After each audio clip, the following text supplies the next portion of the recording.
Ikinatuwa ng mga magsasaka sa pamosong pasyalan na strawberry field sa La Trinidad, Benguet ang pagtitiyak ni DPWH Secretary Vince Dizon na pagsasaayos ng mga drainage at desilting ng Bolo Creek upang masolusyonan ang matagal nilang problema na pagbaha tuwing malakas ang ulan. Anila, marami ng proyekto ang isinagawa sa naturang lugar ngunit hindi nasolusyonan ang suliranin sa pagbaha. Isa si Pong sa mga magsasaka na umaasa sa ipinangako ng kalihim.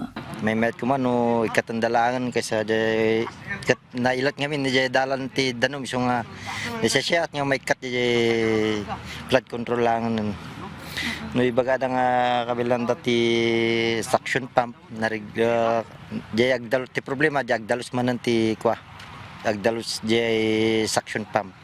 Sa pagbisita ng kalihim sa naturang lugar, siniguro niya ang dredging sa Bolo Creek at Balili River, pagkakaroon ng floodgate at pag-deploy ng mga mobile pumps sa darating na buwan ng Setyembre. Ang iwasan natin yung pag-backflow ng tubig from Bolo Creek into the strawberry fields, strawberry farm. No?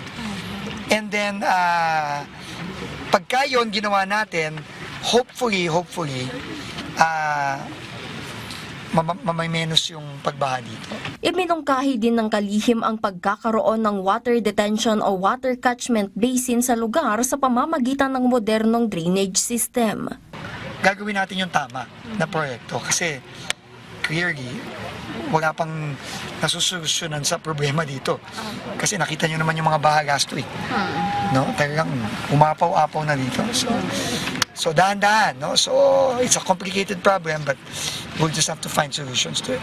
Makikiusap naman ang lokal na pamahalaan ng La Trinidad sa Benguet State University na nagmamay-ari ng lupa para sa mga naturang plano at proyekto. Jezreel Kate Lapizar para sa Bayan.